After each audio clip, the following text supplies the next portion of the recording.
everyone, and welcome to Daily Newspaper Analysis, which is brought to you by Losico.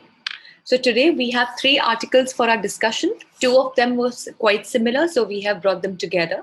So the first discussion is from the two articles which are from the Hindu newspaper, titled as Incorporating Limits and Nine-Pin Bowling Aimed at Free Speech Privacy. These articles talk about the point of hate speech and as to should we not be including new provisions in the Indian Penal Code to make the hate speech and the punishment against the hate speech more stringent. So we will discuss that in the article. Also, one of these articles, which is the nine-pin bowling aimed at free speech privacy, has been authored by KTS Tulsi, and we know that he is a very eminent senior advocate of Supreme Court, and also he is the member of Rajya Sabha. So the second article is titled as Efficiency versus Dignity, which is from the Indian Express. And this basically talks about a complete data system, which is interoperable data system regarding the criminals in the country and about all the information in this regard, which is available. So what would be the prospects and the benefits? Also, what could be the limitations of this interoperable database has been discussed in this article. And finally, we have the News in Flash column. So this newspaper analysis is being presented by me. My name is Sheva Khan. I am a law graduate and I had completed my law degree from Uttaranchal University in the year 2019. I have been the batch gold medalist.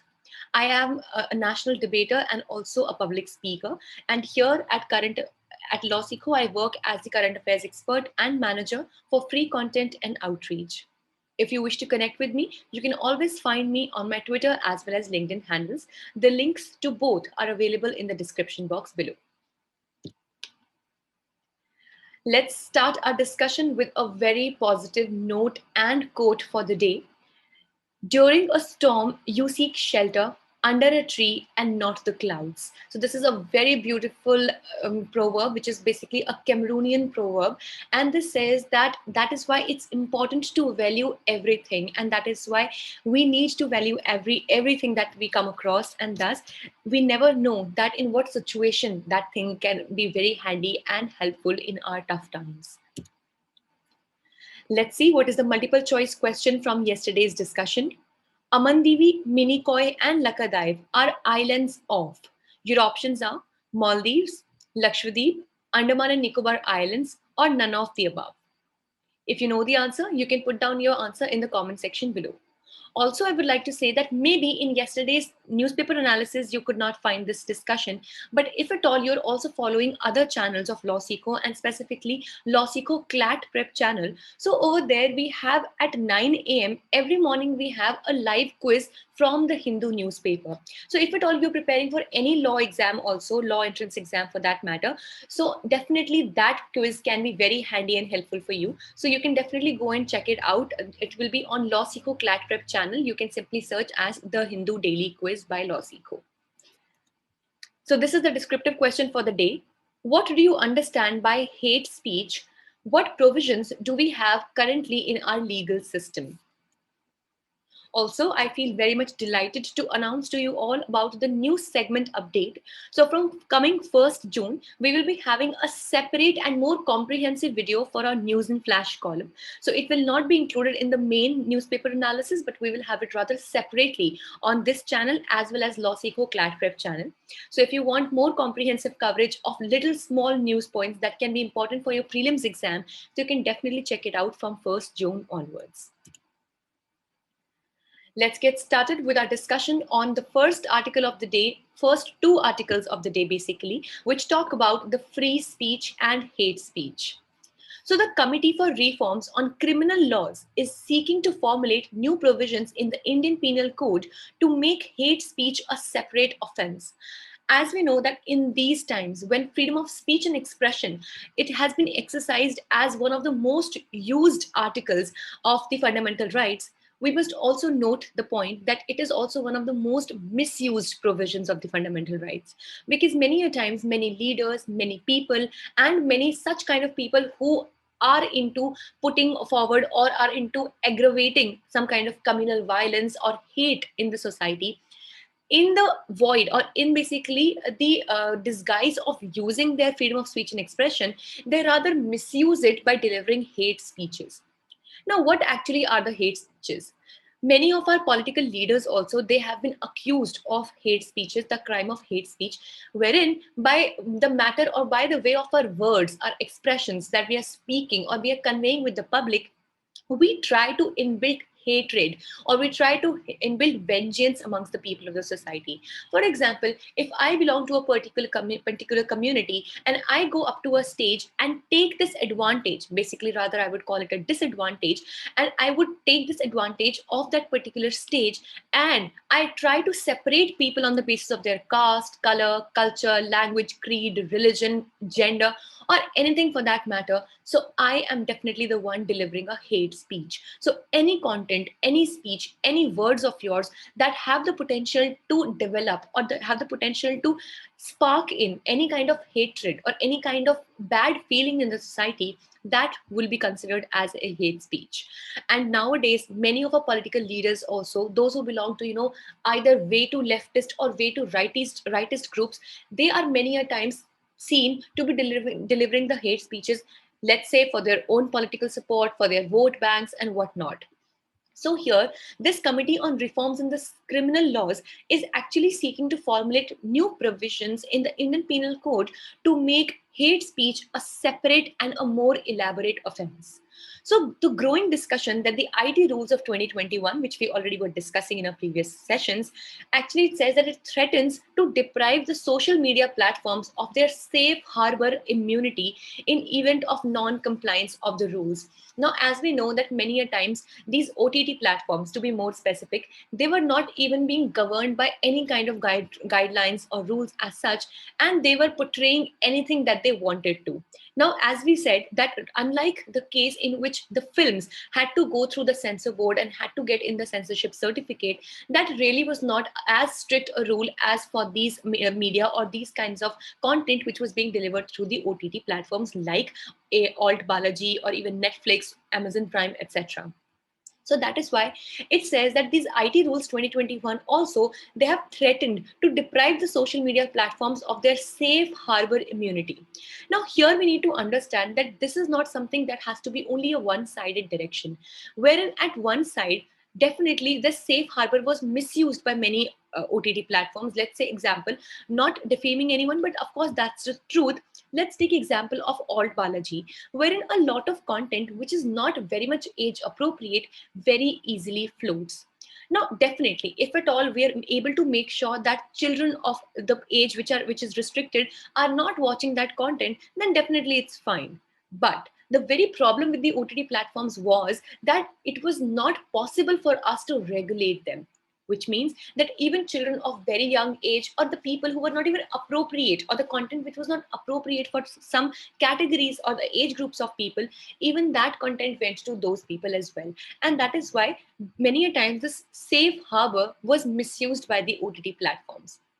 But also many a times it has also been used very beautifully to put forward such content which was not easy to put in the other kinds of media. Like for example, there were web series like Ashram and such. So they are definitely based on real life examples. So these are the ones that can actually be used to enlighten the people about the crimes, the wrongs that are going on in the society.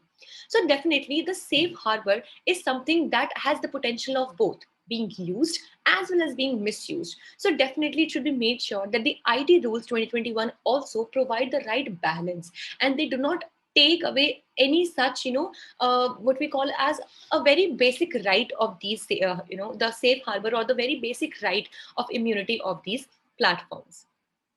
Now, if we talk about this Committee for Reforms in detail, so it is actually examining the recommendations by Law Commission and the expert committee headed by T.K. Vishwanathan on adding Section 153C and 505A to the Indian Penal Code. Now, what would be Section 153C? It would say that target the speech that gravely threatens any person or group with intention to cause fear or alarm or incite violence towards them. And for that, 2 years of prison or even fine has been suggested. So actually, it says that if at all any of your words, any of your, your activity, any kind of your speech that threatens any person or a group, and that particular speech has an intention to cause fear or alarm, or that can actually incite violence. Now, I'll give you a very good example of this. Once there was a political leader, I will not name that leader here on this platform. So there was a political leader. He said that the nation, Hindutva or Hindus in the nation are at a threat and they need to be protected. So such speeches, that can actually put fear or alarm into the minds of any group or any community, that definitely comes under the criteria of hate speeches. See, all communities in the country are equal and they should be treated equally. And if at all there is any threat, let's say if there is any threat to any community, so this is not how you, being a political leader, should be dealing with it, right? Definitely you should take the right steps. We should take the people and we should educate them, make them tolerate each other, bring in the lessons of harmony and tolerance. Or rather, should we just go onto a stage and just blabber about such stuff and make people hate each other? Definitely that should not be done. And if at all any political leader is doing that, so the real purpose is not really to save either the Hindus or the Muslims or men or women or anything, let's say maybe the tribals or the SCs or STs. No, it's just to fill in their own pockets and to fill in their own vote banks. So that is why we, being responsible citizens, we being educated citizens, should make sure that we do not fall prey to any of these obnoxious and any of these bogus hate speeches, and we use our mind and we understand that this is not something that we desire to take place in our society. We do not want hatred and violence, because let's see, this is a real truth, that if at all, be it the minority, be it the majority, if at all one community starts hating the other, there has to be, no matter what, there has to be collateral damage. If at all 5 people will be killed from your community, then definitely 5 people or 3 or at least 2 will be killed from the other community as well. So there will be collateral damage, and ultimately we as common citizens will suffer. And these people who take these hate speeches as their weapon to pollute the minds of the people, they will only be benefited. So let's not let that happen and be very responsible citizens in this direction. Anyway, moving further, talking about section 505, 505A, which has also been suggested. So it says, punish speech or writing that causes fear or alarm among a group or provokes violence against it on grounds of race, religion, gender, etc. Now here you might be thinking that on the race there might be a hate speech, on religion there might definitely be a hate speech, because we have been seeing it so much into our society. How can it be there on gender as well? So, guys, for example, there were also some speeches, and to matter of surprise, as a matter of surprise, many times they came from female political leaders also, wherein, like say for, or even for male also, if you remember, there was a very famous, speech that came up and that was highly criticized also, wherein one of the political leaders said that eating chow mein actually is the reason for inciting men for rape, or eating chow mein is the stuff which actually incites the men to commit rape against women. Now, can you just, can we find any real logic in this whole world about this statement? So they say that because the youth of the country is choosing to eat, the cuisines from outside world, that is why they're not able to control their hormones, and thus they end up having, or end up committing rape. Now, this definitely is a bizarre statement, wherein instead of understanding the real problem of gender sensitization that needs to be done in the country, what we are doing is that we are using bogus statements and we are using just illogical reasonings behind such stuff. And that is why it actually leaves one gender on the upper hand, because of course they are eating chow mein, so it's not their fault that their hormones are not under control. And the other gender, which is the female gender, they're actually put to a greater risk and they're put to a greater shame. So such things, they also incite hatred against one particular gender also. So that definitely should not be the case. So if in detail we talk about the IT rules of 2021, so here are some positive aspects of the rules. Firstly, it has mandated the duty to remove non-consensual intimate pictures within the time period of 24 hours. Secondly, the publication of compliance reports to increase transparency has been brought. Third, setting up of dispute resolution mechanism for the content removal. And fourthly, adding label to information for users to know whether the content is advertised, owned, sponsored, or exclusively controlled by that particular OTT platform. But also, there are some issues with the rules. Firstly, the freedom to circulate one's views as the lifeline of any democratic institution. So it actually was pointed out by the Supreme Court in the case of LIC versus Professor Manubhai D. Shah, in which it said that the freedom to circulate one's views as the lifeline of any democratic institution. So freedom of speech and expression definitely is the lifeline of any democratic institution. And if at all, these IT rules will be taking away a greater toll on the freedom of speech and expression, that also it would be a violation of this fundamental right under Article 19. The second one, the second schedule of Business Rules 1961 does not empower the MeitY, which is the Ministry of Electronics and IT, which is Information Technology, to frame the rules. But in this case, these IT rules have been framed by the Ministry of Electronics and Information Technology. Third, it deprives the intermediary of fair resource. Fourth, the rules allow taking down whatever the authority may deem as fake news. So now again, this is, gives sweeping and arbitrary powers to the authorities over here. And last one, futile operational costs. So the intermediaries actually have to pay a lot of, operational costs in that regard, which definitely is heavy on their pockets. With this, let's start our discussion for the second article of the day, which talks about central database for justice system. So in the third phase of the Supreme Court's E-Committee task, the expert subcommittee has published a draft document to articulate its vision to put in place an interoperable digital architecture to facilitate easy data sharing. So what has actually done that, as we know that we are moving a lot into, the e-technology or moving towards greater use of internet, better use of internet. So here the third phase of the Supreme Court's E-Committee task has actually put forward that what we should do is that we should prepare, it has actually prepared a draft document to articulate its vision to put in place at one single place an interoperable digital architecture. Now here, let's understand it word by word. By interoperable, we mean that, let's say, one kind of data has been maintained by one department, but that it can be operated and it can be accessed by other department as well. Let's say, for example, if the local police stations, they have collected any information about the local criminals of that area, so that information would not only be used by that particular police station, but also the nearby or the other police stations in the country as well. Maybe that can also be used by the CBI and other investigation agencies. So that shows that one particular data will definitely be able to serve greater purpose if it is interoperable. The second is digital architecture. So definitely it will be on the lines of the digital system, and everything that would be available would not be in the hard, copy or in the notebooks or registers as such. Rather, it will be all available on the database on the internet services. So this will actually facilitate easy data sharing.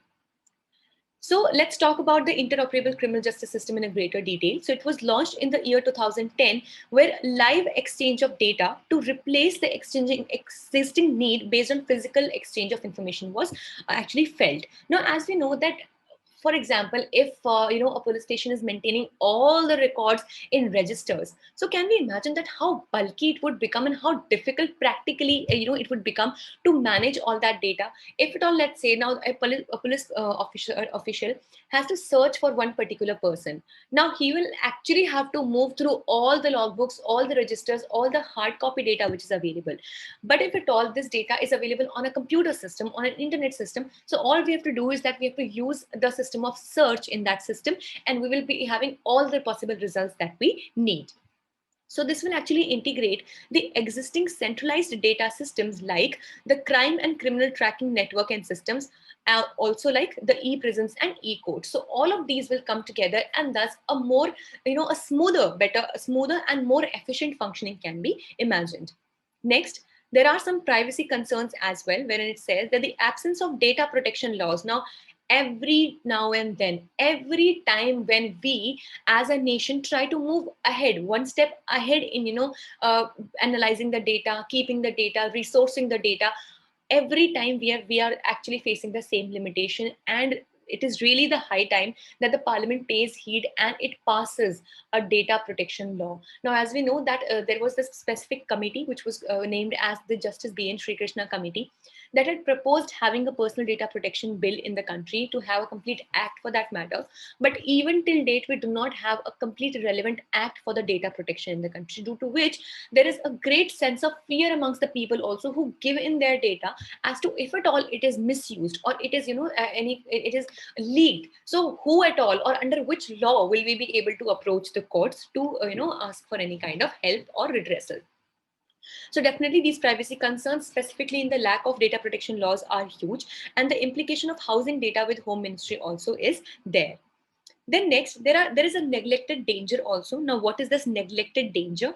The seamless exchange will whitewash the biased and illegal data creation at police stations through myth of objectivity and neutrality of technology. Now, what happens is that many a times these police stations also, they do not take up the FIRs properly, or they do not register a lot of cases. They do not write all the information about a particular criminal who they might, be fond of, or they might be, taking some kind of a bribe from or something like that. So in the current system, many a times it is sprouted up and it is noticed, but there is a big fear that in the time of, technological advances, when it will all be done through technological architecture, so many a times we might ignore the fact that there might be some illegal data creation, untrue data creation, and also there might be some biasness which the system has, again, in favor of some criminals, and that might completely be whitewashed, or it might not be, as clearly evident in the case of digital system. So if we talk about the police stations and habitual offenders, so the police stations have historically maintained the registers of habitual offenders. So here, the caste system offered colonial authorities rationale to identify the habitual offenders. So basically, it was so bizarre that actually it was through the caste system that how the colonial authorities, how the Britishers, they used to, give a rationale to their habitual offenders. And the legacy sustained through state laws allowing police to maintain records of large number without regulating purpose of collection. Now, many times you must have also noticed that if you are maybe, passing through a particular street during the night, or you are moving out of a cinema hall after a night show or something, because this really has been the case with me as well. So what the police, the officials, what they do, many times they tend to take, now of course this talks about the habitual offenders, but also it happens with the common people at large also, that they tend to take a lot of information about you, like they take your name, your phone number. Many times they also, take copies of your Aadhaar and your address. Many times they also click pictures of you, So definitely, it is for our safety. Let's think about that. But of course, if at all they're doing this, they should tell us the purpose of collecting this particular data as well. Because the same thing, once, if I would share with you, happened with me also. Once me and my friends, we were a lot of friends, we were returning from a cinema hall. It was a night show and it was not that, late also. I think it must be 10 or 10:30 in the night only. So we were returning, and the police officials, they actually took all our information, and, they took our pictures also. So when, we all, of course, being the lawyers or, the law students, we went forward and we asked them that why and on what basis have you collected this information? So they were like, it is for a safety purpose. Now, when we were, asking them to elaborate as to how will this data, because we are not offenders, all right? And if at all we are, you do not have any proof that we are offenders, right? So they were like not ready to tell us. So this also is one big problem, that they are not ready to tell the purpose of collection of data. If at all, see, if at all they do that, definitely the people also will be more cooperative and they will come forward to tell about themselves. But if we do it, they do it in such, or such way, or such, a mysterious manner, then definitely nobody will feel comfortable to give in their data.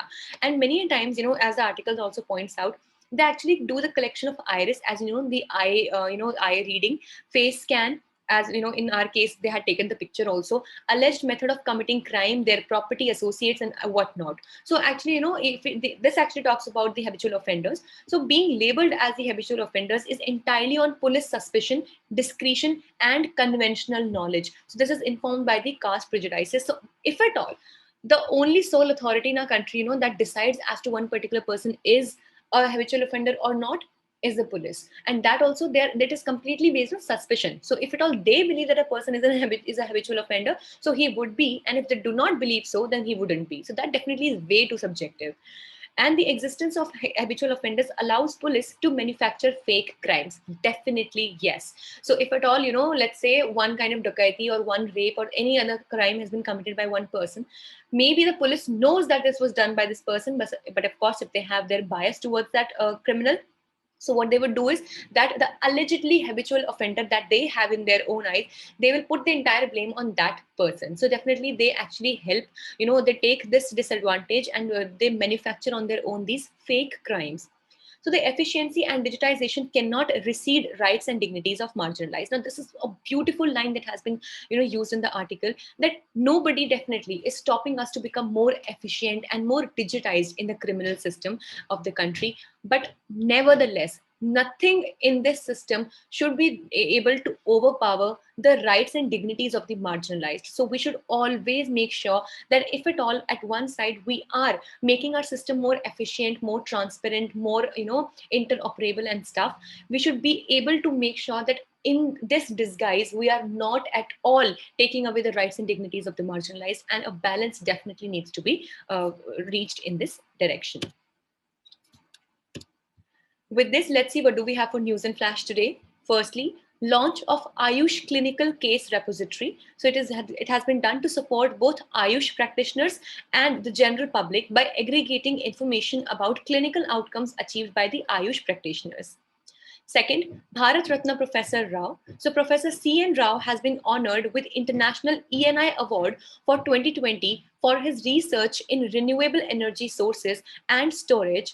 He has been working on hydrogen energy as the only source of energy. Third, telemedicine portal for military, which is named as Sehat. So it has been done for the military personnel and the veterans and their families. So it is named as Sehat. Fourth, Commerce Secretary, Chief Secretary of Jammu and Kashmir, B.V.R. Subramaniam, to be the next Commerce Secretary, succeeding Anup Wadhawan on June 30th. And fifth, Bashar al-Assad to continue as the president of Syria. So he has been re-elected for the fourth time, and also, he is actually called as Syria's iron-fisted president. So please keep the name in mind, Bashar al-Assad. So we are done for the day. We hope it was a good and informative session for you all. Thank you so much for staying tuned with LawSikho. Please subscribe to our channels for such more updates to come.